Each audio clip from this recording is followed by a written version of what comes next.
The first time Odessa Kensington tried to buy my ranch, I was elbow deep in grease with my head inside a gate motor, and she hit me with the kind of smile that usually comes right before a tow truck does. A white BMW screeched to a stop like it had somewhere more important to be, like my land was late for her schedule. And I remember thinking, yeah, that happened because only an HOA queen would roll up to 18 acres of Texas dirt like she was about to repossess the sky. I slid out from under the fence, wiped my hands on a rag that used to be white back when I still had optimism, and there she was, haircut sharp enough to cut glass, clipboard tucked to her chest, eyes scanning my place like she was judging a reality show. She didn't even say hello like a normal person. She just marched up and barked, "Excuse me, are you Trevor Raines?" "Yeah," I said, because what else do you say to somebody who looks like she finds clouds for being too gray? "Can I help you?" She shoved a stapled packet into my chest like she was serving a summons. "This is an official notice from the Maple Hills HOA board. We've reviewed your property and decided it's a blight on the community aesthetic." A blight on the community aesthetic. Meanwhile, she was standing in front of my ranch wearing perfume that probably cost more than my first truck. She flipped the page like she was proud of it. "You have 30 days to vacate and accept our purchase offer," she said. "We're expanding the neighborhood trail system." I blinked, because my brain needed a second to catch up to the audacity. "Come again?" "You're sitting on 18 acres that border our community," she said, like she'd memorized the line in the mirror. "This old ranch doesn't fit the neighborhood's vision. The board voted unanimously to buy you out." I actually laughed. Not a polite little chuckle. An honest, full laugh, the kind you let out when your cousin tries to fix a septic tank with Gorilla Glue and swears it'll hold. "You're serious?" Odessa's eyes tightened. "This is not a joke. You'll find our offer to be more than generous. $200,000 for all 18 acres. I laughed again, harder. "Lady, that land is worth 7 figures on a slow day, and even if it wasn't, I'm not selling. I've lived here 22 years. Her mouth did that thin line thing people do when they're used to winning. "You'll regret that decision. The HOA has ways of making things uncomfortable." And then she turned on her heel and stomped back to her BMW, like she'd just thrown down an Uno reverse card. Tires squealed, she sped off, probably heading back to find someone for the angle of their mailbox. What she didn't know, what she couldn't have possibly imagined, is I wasn't just some stubborn rancher with a truck and a grudge. Let me back up a sec, because this is where it gets funny in that slow burn, you gotta be kidding me kind of way. 15 years earlier, a developer came to me with a handshake and a dream.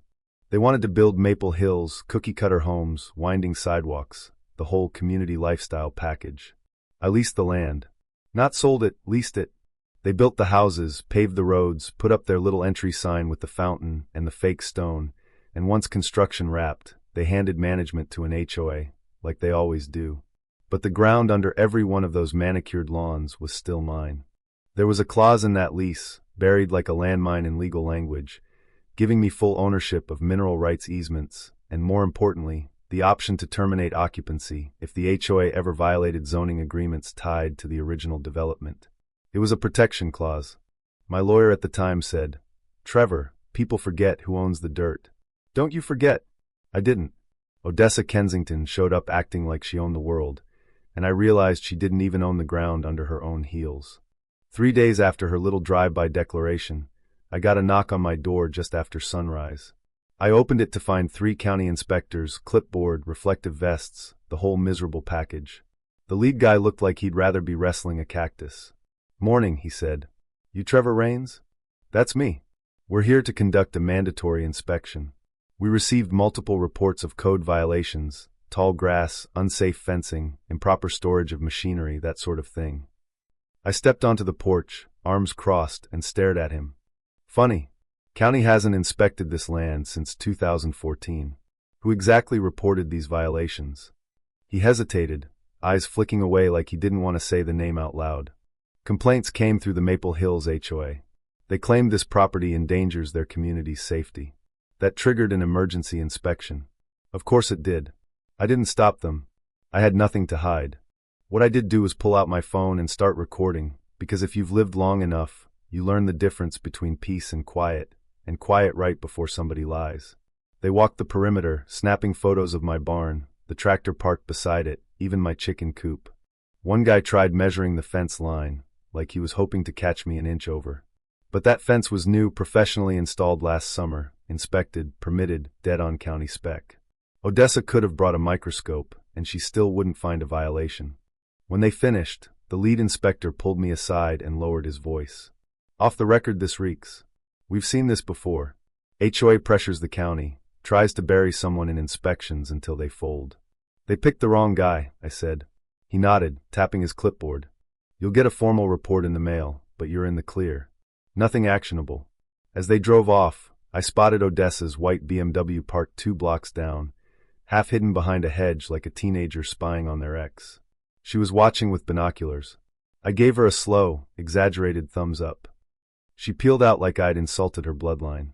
That afternoon, I opened my safe and pulled out the original land use agreement. The lease, notarized, sealed. The kind of paper that makes bullies suddenly allergic to courtrooms. I scanned it and emailed it to my attorney, Rebecca Linwood, real estate litigator with a brain like a bear trap. She'd helped me shut down an illegal hunting lease on my back pasture 5 years earlier, and she didn't play nice when people tried to be cute. 20 minutes later she called. "Trevor," she said, voice sharp and delighted, "this is gold. They have no idea what they're messing with." "I'm still paying the property taxes under Maple Hills," I told her. "Every year. Right out of my ranch account." "Then nothing's changed," she said. "The HOA has zero authority to expand or annex anything without a zoning petition. And guess who has to approve that petition?" I smiled slow.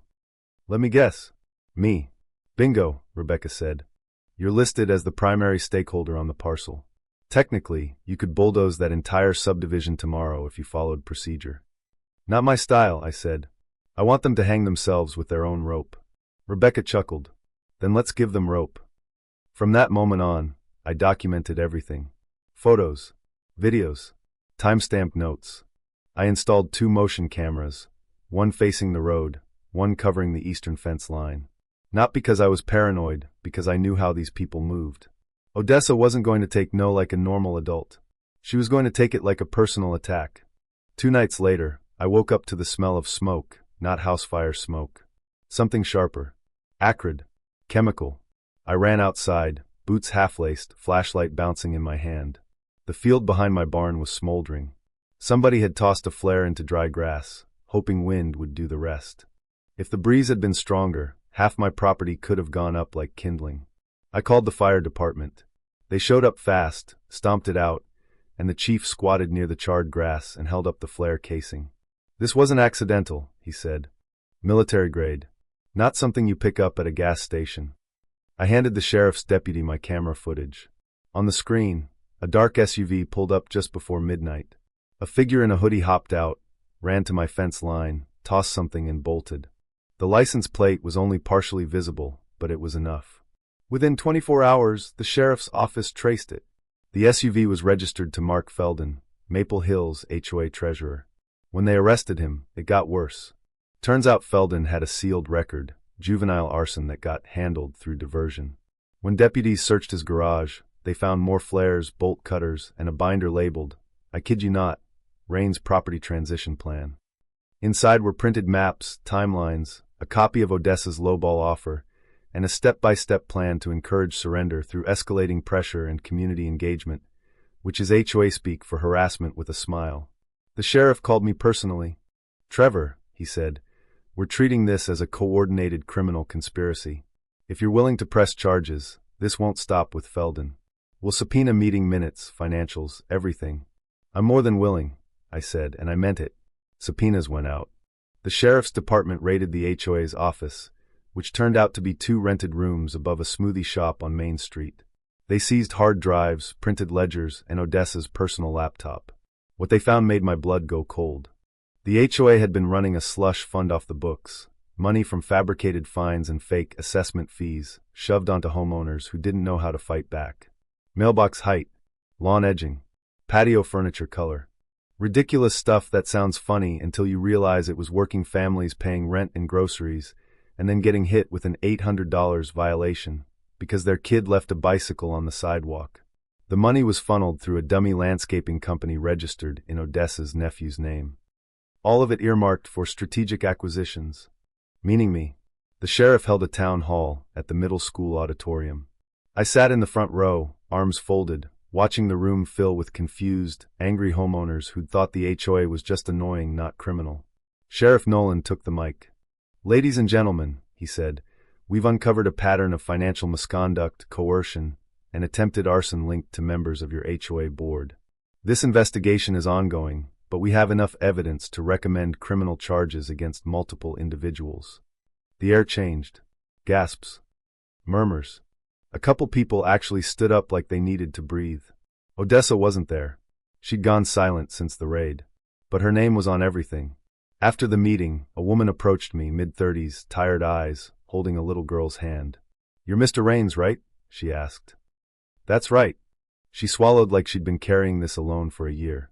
"They fined me $800 last year for having a cloth swing set. Said it was a safety hazard. I couldn't fight it. I thought I was alone." "You're not," I told her. "And you never were." By the end of that week, 5 board members resigned. The county froze HOA accounts. A court-appointed receiver started digging deeper. Rebecca called me like she'd been awake for 3 days straight. "I've got something," she said. "Their bylaws were amended last year without a proper quorum, no vote, no notice. They used that illegal amendment to collect redevelopment fees. That alone can void their charter. Can we prove it?" I asked. "Already did," she said. "They never filed the revised bylaws with the county. On paper they don't exist." That's when Odessa's whole little empire started to wobble. But here's the twist I didn't expect, the part that hit me in the gut, not the wallet. That evening, a man in his early 60s showed up at my gate. Thick carpenter hands, sunburned neck. The kind of guy who looks like he's built more homes than he's ever lived in. He introduced himself. "Joseph Landry," he said. "I was the contractor who built the first phase of Maple Hills." He held out a battered folder. "I've been watching this mess. Thought you might want to see something." Inside were blueprints, receipts, and a signed addendum to the original construction contract, one the homeowners had never seen. It documented structural shortcuts the HOA board pushed for to save money-thinner foundation pads, unreinforced retaining walls, cheap drainage solutions that looked fine until they didn't. "They pressured me to cut corners," Joseph said, voice low. "I refused on the first 20 homes. They fired me after that. Why come to me now?" I asked. He stared out toward the subdivision like he could see the families inside. "Because I still got friends in those houses. They deserve to know what they're standing on." Rebecca reviewed it and sent it straight to the county building inspector.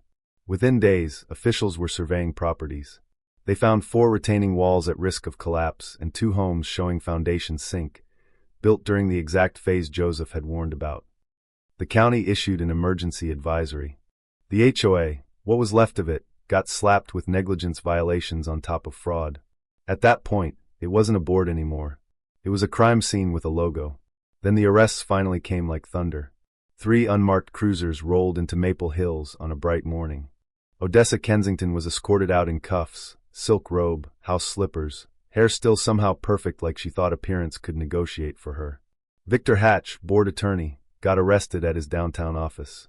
Miriam Delaney got picked up at a country club lunch like karma had a reservation. And when the DA laid out the charges, fraud, conspiracy, racketeering, attempted arson, people finally understood this wasn't HOA drama. This was organized theft wrapped in landscaping rules. 6 weeks later, we sat in court for the final hearing. The gallery was full, young couples, retirees, exhausted homeowners who'd been nickel and dimed by clipboard tyranny. Odessa's lawyer tried to argue the board acted in the community's best interest. The judge didn't let him finish. "This board fabricated violations," she said, voice flat like stone, laundered payments, initiated forgery, and endangered public safety. "There is no best interest here. There is only fraud." Then she said the words that felt like a weight lifting off an entire zip code.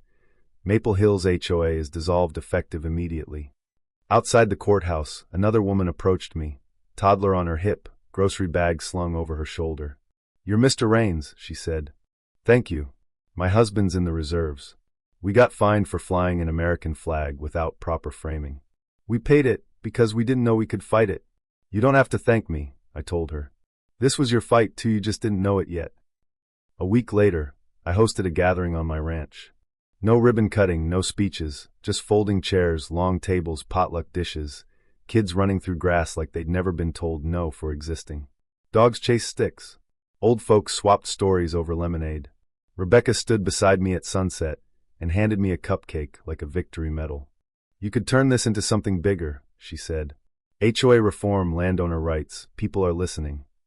I don't need a stage, I said, watching neighbors laugh like they'd been holding their breath for years. I just need peace on my land. She nodded. You got it back. No, I corrected, and it surprised even me when I said it. We took it back. The residents formed a volunteer committee, not an HOA. No fines. No secret accounts. Just neighbors handling snow removal and pool cleaning, because they chose to, not because somebody threatened them. As for Odessa, she took a plea deal. Restitution was ordered. Some families got their money back, others got something you can't deposit, closure. And months later, after the dust settled, somebody nailed a wooden sign at the trailhead beside my pasture. No one claimed credit, but I had my suspicions. It read, "Respect the land, respect each other or get run off the trail." The first spring rain came the morning Odessa's sentence was handed down. I was fixing an irrigation pipe when Rebecca called and said the county processed my petition to reclaim formal zoning control over Maple Hills. The land use authority, the approvals, the whole thing. It's official, she said. You're the sole zoning authority now. I leaned back on my heels, muddy water pooling around my boots, and I just stared out at the subdivision, porch lights glowing in 100 different shades, not uniform anymore, but chosen. And that's the part one can't stop thinking about. Power doesn't come from a clipboard. It comes from who owns the ground, who knows the rules, and who's willing to stand still when someone tries to shove you off your own life.